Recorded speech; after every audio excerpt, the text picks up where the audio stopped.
আজ মেয়ে হারা গেছে 3 দিন হইতেছে। যে চলে গিয়েছে সে হচ্ছে আমার ছোট ভাইয়ের ওয়াইফ। ভাগায় নিয়ে যায় বিয়ে করছেন। আর এই মেয়েরেও ঈদের সময় 500 টাকা সালামি দিছে, বড় বউকেও দিছে, ওকেও দিছে। ওরে একটা ধমক দেওয়ার পরে ও সবকিছু মনের কথা আমাকে বলছে। এই বিয়ে 1 বছরের ভিতরে ও আমার বাসা থেকে আরো 2-3 বার চলে গেছে। ভাগায় নিয়ে যায় বিয়ে করছেন। মেয়ের ভাগায় নিয়ে বিয়ে করছে আপনার হইতেছে এই মেয়ের উকিল বাপ, তার ছেলের বড় ভাই, সবকিছু দায় দায়িত্ব তাদের। বিয়ে করার আমরা এখান থেকে মেয়ে ভাগানে আসার পরে 2 দিন পরে বিয়ে হয়েছে। আর আমাদেরকে বলছে যে আপনি যদি জানাজানি করেন আপনাকে বাসাতে ধরে নিয়ে পিটাবো, গুলি করে মারবো, হেন করবো তেন করবো, অনেক কিছু বলছে, অনেক বকাবকি করছে আমার। এরপর আমি সহ্য করে, যেহেতু আমার মেয়ে চলে গেছে আর আমি জ্ঞানদাম করে তো তার পারবো না, যেহেতু আমরা মেয়ে তাদের ঘরে, আমি এই জন্য কিছু বলি নাই। থানায় কোনো জিটিও করি নাই, কোনো মামলাও কোনো কিছু করি নাই, যেহেতু আমার মেয়ে তার ঘরে গেছে। আজকে তারা এই কথা বলতেছে, কালকে 2 দিন পরে মিলেমিশে চলে যাবে, মিলেমিশে থাকবে, আমি এই জন্য কিছু করি নাই। আমার ছোট ভাইয়ের ওয়াইফ যে চলে গিয়েছে সে হচ্ছে আমার ছোট ভাইয়ের ওয়াইফ। তো বিষয়টা হচ্ছে ওরা একান্তভাবে ওরা পার্সোনালি বিয়েটা করছে, যে বিয়েতে আমরা কেউ জানতাম না, আমরা কেউ ছিলাম না। যখন আমরা জানতে পারছি তখন আমরা মেয়েদেরকেও বুঝাইছি, ছেলেকেও বুঝাইছি, দুইজনের একজনও বুঝে নাই। তো ছেলে নিয়ে আসছে, মেয়ে আসছে, আইনা ওরা কোর্ট ম্যারেজ করে ফেলছে।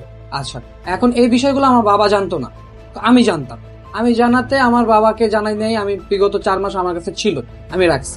ইভেন আমার বাবাকে বোঝানোর জন্য আমি ট্রাই করছি। আমার বাবা একটু রাগী ছিল, তো এই কারণে আমার বোঝাতে একটু সময় লাগছে। তো বিষয়টা হচ্ছে আমার বাবা যখন জানতে পারছে তখন আস্তে আস্তে আমার বাবা বিষয়গুলো মেনে নিছে, যেহেতু ছেলে একটা কাজ করে ফেলছে, এটা তো ফালায় দেওয়ার মতো না। তো আস্তে আস্তে মেনে নিছে। রোজা ঈদ গেল, আমার বাবা ওরা যথেষ্ট আদর করছে, মার্কেটিং থেকে ধরে সবকিছুই করে দিছে, যেভাবে একটা মেয়েকে করা যায় সেভাবে আমার বাবা মা করতেছে। তো সেখানে ওর বাবা মা তেমন একটা খোঁজ খবর নিত না, আসতো না, তেমন একটা আসলেও আসতো না। পরে আব্বু একদিন আসছে, আব্বুর সাথে দেখা হয়েছে রোজার ঈদের ভিতরে। তখন আব্বু রাগ করে বলছে যে আপনি কে, আপনি কি ওর বাবা, ও তো মনে হয় এতিম।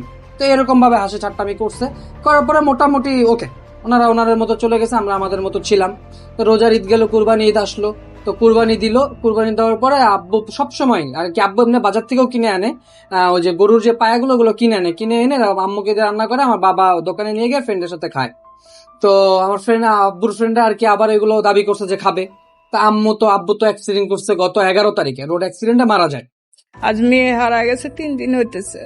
তাদের বাসায় কোনো আফসোস নাই, কিন্তু করা উল্টা আমাদেরকে ফোন দিয়ে বলতেছে মেয়ে খুঁজে পাইছেন, মেয়ে খুঁজে পাইছেন, পাইলে আমাদেরকে জানাবেন। আমাদের সন্দেহ হইতেছে মেয়ে ওদের কাছেই আছে। মেয়ে নাকি এই খবর হওয়ার আগে মেয়ের ওই বাসায় কিছু ঘটনা ঘটছে নাকি, তাদের ভিতরে নাকি ঝামেলা হয়েছে, হাতাহাতি হয়েছে, পারাপারি হয়েছে ছেলের সাথে। এই জন্য আমি সন্দেহ করতেছি যে ছেলে হয়তো কিছু করে রাখছে মেয়েকে। আর এই মেয়েরেও ঈদের সময় 500 টাকা সালামি দিছে, বড় বউকেও দিছে, ওকেও দিছে, মার্কেট ওরেও দিছে, ওরেও দিছে। মানে ইফতারি খাইতে বসলে একসঙ্গে সবাই খাইতাম। মানে আমাদের ভিতরে কোনো ভেদাভেদ ছিল না, শুধু ভেদাভেদটা ছিল বাহিরে একটু বলতে পারিনি, লজ্জা পাইতাম, এইটাই, আর কিচ্ছু ছিল না। যাই হোক, এখন আমার হাজবেন্ড মনে করেন আমরা কুরবানি দিচ্ছি, তো সবসময় পা গুলো রাইখা দিত তার বন্ধুদেরকে নিয়ে খাওয়ার জন্য।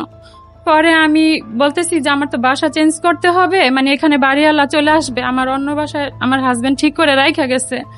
এখন আমার মনে করেন অন্য বাসা যেতে হবে। আমি ভাবছি ওই বাসাটা ছোট, তো ডিপ ফ্রিজটা আমি তো ওদিকে নিতে পারবো না, তো ডিপে যা আছে আমি খালি করে ফেলাই।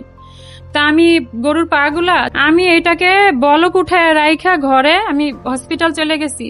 ওর তো উচিত না যে এই পাতিলগুলা দেখা, নাই না, পাতিলগুলা দেখলেও তো মানুষ বুঝবে। মাংসগুলা ধুয়ে ফেলছে, হাড্ডিগুলা ধুয়ে ফেলছে। আমি যে নেহারিটা জাল দিছি, নেহারিটার মানে ধুয়া রাখা দিছে।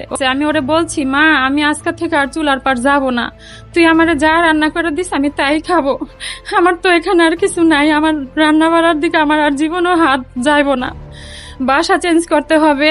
ও সকাল 11টার নিচে ঘুম থেকে উঠতে পারে না। আর ও যে নেহারিটা ধুয়ে ফেলে দিছে, সম্পূর্ণ ঝোলটা ফেলে দিছে, ওর ভিতরেও ভয় কাজ করছে যে ওর বাবা আসলে, ওর মা আসলে ওরে বকাবাজালি করবে। এই জন্য হয়তো ওর বন্ধু বান্ধবের বাসায় ও এখন আছে। আমার বোনের বিয়ে হয়ে যায় প্রায় 1 বছর হয়ে গেছে। তার মাঝখানে আমি প্রায় অনেক দিন আগেও গিয়েছিলাম, কিন্তু ওরা আমার বোনের সাথে যোগাযোগ করতে দেয়নি। ওর হাতেও কোনো ফোন ইউজ করতে দেয় না। ফোন ও শাশুড়ির কাছেও দিলে বলে বাথরুমে আছে, ছাদে গেছে, কাপড় চোপড় ধুতেছে, এরকম মুছিলা দেখায়, কিন্তু ওর সাথে কোনো কন্ট্যাক্ট করতে দেয় না। তারপরে আমার বোন আসছে, আমার আব্বু নিয়ে আসছে, আমি এসে ওর সাথে কথা বলতে চাই, ও কোনো কিছু বলে না। তারপরে ওর একটা ধমক দেওয়ার পরে ও সবকিছু মনের কথা আমাকে বলছে, যে আমার স্বামী আমারে মারধর করছে। আমি জিজ্ঞেস করছি কেন মারধর করছে, বলে যে একটা মেয়ের সাথে কথা বলে আমি জিজ্ঞেস করে এসে আমাকে মারধর করছে। নাম হচ্ছে ইয়ামিন, আমার ওয়াইফ হচ্ছে ফারজানা, নাম হচ্ছে ফারজানা। তো ও গতকাল মানে 27 তারিখ থেকে ও বাসা থেকে বের হয়ে যায়, বাসা থেকে চলে যায়। তো আমরা ওরে খুঁজতেছি, বাসা থেকে চলে যায়। তো ওর বিয়ে হয়েছে ওর সাথে 1 বছর, প্রায় 1 বছর হয়ে গেছে বিয়ে হয়ে গেছে ওর সাথে। এই বিয়ে 1 বছরের ভিতরে ও আমার বাসা থেকে আরো 2-3 বার চলে গেছে। চলে যাওয়ার পরে ওরে বাপ মা ওরাই আইসা একদিনও থাকতে পারে না। ওর বাপ মা আইসা বুঝায় শোনা, শ্বশুর শাশুড়ি আসে আইসা বুঝায় শোনা রাইখা যায় আমার বাসায়। তো আমি যত যাই হোক আমি আমার ওয়াইফকে আমি আবার মেনে নিছি, যেহেতু চলে গেছে আসছে আবার আমি আবার রেখে দিছি। তো আমার বাবা মারা গেছে বেশি দিনও হয় নাই। আমার শ্বশুর বলতেছে কি আমরা নাকি তাদের থেকে টাকা পয়সা দাবি করছি। আমার বাবা মারা গেছে, এমন সময় তাদের থেকে আমি কেমনে টাকা পয়সা চাই তাদের থেকে? আমার মন মানুষের তো কোনো কিছু ঠিক নাই। আমি হচ্ছে ব্যবসা করি, মানে চাকরি করি আর কি। এখন আমার কাছে যদি ইন্টারনেট অফিসের ফোন থাকে, আমাকে নানান মানুষ নানান জায়গা থেকে কল দেয়। এখন যদি আমি কথা বলি, এখন পাশে যদি বসে যদি অন্য কিছু মনে করে, আমি আমার ফ্রেন্ড সার্কেল ফোন দেয়, অনেক সময় ফাইজলামি টাইজলামি করি, কথাবার্তা বলি, অনেক কিছু বলি, নানান বিষয় এমন কথা অমন কথা বলি। তো এইগুলা বিষয় ওগুলা মাইন্ড করতো।